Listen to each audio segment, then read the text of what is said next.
अश्विनी महाजन जी, ये सरकार आत्मनिर्भर भारत पर जोर देती है। आप स्वदेशी जागरण मंच से जुड़े हुए हैं और आपने कई बार चर्चा भी आज तक से की।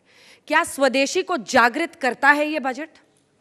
देखिए, सरकारें जो बजट बनाती हैं और जो पॉलिटिकल पार्टी उसको एनालिसिस करती हैं, सरकार का जो लक्ष्य रहता है वो देश रहता है हमेशा से ही, मतलब कोई भी पार्टी की सरकार हो।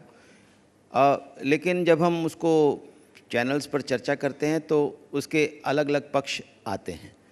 यहाँ पर जो इस बजट में मैं देखता हूँ वो है कि कोविड के बाद का जो काल आया, पिछले साल हमने थोड़ा बेहतर किया कोविड के बाद, और उससे पिछले साल हमारा और बेहतर था। अभी जो इस साल जो ख़त्म हो रहा है उसमें थोड़ा कम हुआ, क्योंकि जो बेस लाइन से हम ऊपर गए थे उस समय। लेकिन जब हम इस बजट को देखते हैं तो इसको दो नज़रिए से देखना पड़ेगा। एक नज़रिया ये है कि इस बजट से विकास को कितनी गति मिलेगी। हम सब लोग जानते हैं कि इस देश में चाहे वो एक्सपोर्ट्स हो, चाहे वो मैन्युफैक्चरिंग हो, तमाम चीज़ों के लिए इंफ्रास्ट्रक्चर और आधारभूत ढांचे की ज़रूरत पड़ती है। वो आधारभूत ढांचा जब तक हमारे पास मजबूत नहीं होगा, पोर्ट्स नहीं होंगे, रोड्स नहीं होंगी, तो वो हम हमेशा से दूसरे देशों से पिछड़ करके रहेंगे और हमारे जो कॉम्पिटिटिवनेस है वो कम रहेगी। ठीक है। इसलिए इस बजट में जो कैपेक्स के ऊपर जोर है, मुझे लगता है कि वो तो अभिनंदनीय विकास है। लाएगा। ठीक है। डिजिटलाइजेशन है, तमाम और चीज़ें हैं। और इस सरकार का हमेशा से एक रहा है कि जो बॉटम ऑफ द पिरामिड में जो लोग हैं जिनके पास घर नहीं हैं, उनको घर कैसे ज़्यादा से ज़्यादा उपलब्ध कराए जाएं, जैसे आप लगभग वही कह रहे हैं जो सुधांशु जी ने कह दिया है। लेकिन मेरा प्रश्न आपसे था, स्वदेशी को जागृत किया है इस बजट में? इसमें दो पक्ष हैं। हमारी अपेक्षा मैन्युफैक्चरिंग को लेकर के थी। इससे पहले मैं यहाँ कहूँगा कि जो रूरल एरियाज़ को जो पुश है इस बजट में, खासतौर पर एग्रीकल्चर के संदर्भ में और सहकारिता और डेयरी और मत्स्य को लेकर के, हाँ, वो सही है। लेकिन जो मैन्युफैक्चरिंग से हमारी अपेक्षा थी कि इतने लंबे समय से हम चाइना से जूझ रहे हैं और चीन से हमारा आयात बढ़ता जा रहा है, उसको रोकने के लिए सरकार के जो प्रयास हैं PLI स्कीम वगैरह के, वो बेहतर हैं, अच्छे हैं। लेकिन इसके साथ ही साथ उस PLI स्कीम का पूरा लाभ लेने के लिए ज़रूरी था कि हम जैसे नए पेड़ पौधे लगा रहे हैं, नए फैक्ट्रीज़ को हम एनकरेज कर रहे हैं कि प्रोडक्शन लिंक्ड इंसेंटिव स्कीम के माध्यम से, तो हम नए पेड़ लगा रहे हैं लेकिन ट्री गार्ड नहीं लगा रहे हैं।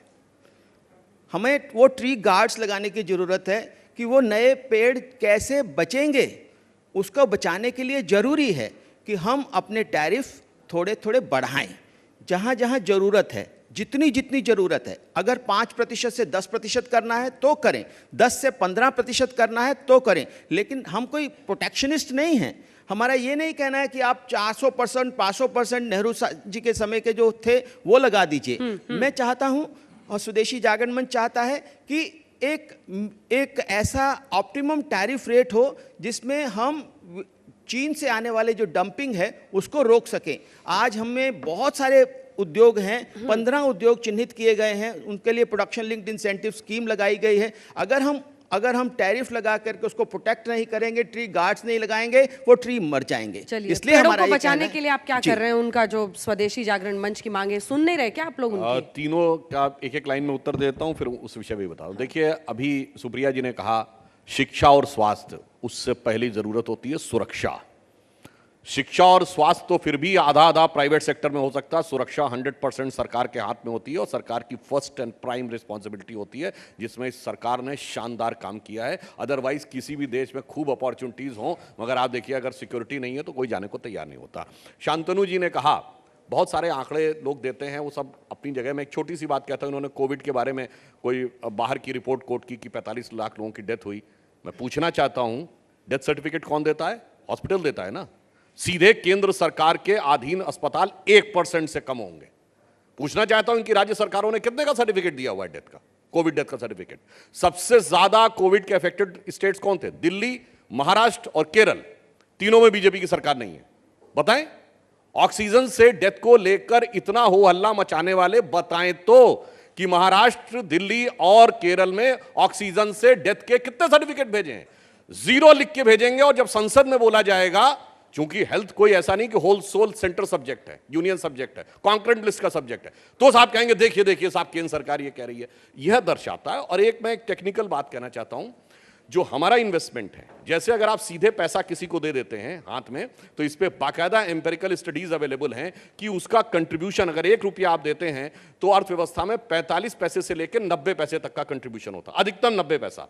और वही अगर आप कैपिटल एक्सपेंडिचर में देते हैं तो 3 रुपए 45 पैसे तक का वो कंट्रीब्यूशन होता है। अब आंकड़े में ये कहेंगे मैंने वहां से आंकड़ा लिया, ये कहेंगे हम सरकार के आंकड़े भरोसा नहीं करते, तो हम छोटी सी बात कहना चाहते हैं, यदि यह बात नहीं है तो बताइए 38 किलोमीटर पर डे की सड़क बन रही है। सबसे ज्यादा एग्रीकल्चर के बाद अगर लेबर इंसेंटिव या रोजगार इंप्लॉयमेंट इंसेंटिव 2 इंडस्ट्री हैं, कंस्ट्रक्शन एंड ऑटोमोबाइल, बताइए वो 38 किलोमीटर पर डे की सड़क बगैर रोजगार के बन रही ना, बनाने वाला भी कोई नहीं है, ना इंस्ट्रूमेंट बनाने वाला कोई है ना वो। अब दूसरा सुनिए, लेकिन 10 लाख नौकरियों का ऐलान प्रधानमंत्री को करना पड़ा ना, अगर सब कुछ बम्बा में तो नहीं 10 लाख नौकरी। पहले उसका जवाब दीजिए। वो कह रहे हैं मित्रकाल का बजट है, उसका भी बता दें। सुनिए ना सर, मिडिल क्लास को आपने, सैलरीड क्लास को 5 लाख से 7 लाख कर दिया, लेकिन जिनकी 2 करोड़ से ऊपर है उनका सरचार्ज आपने घटा के 25% कर दिया।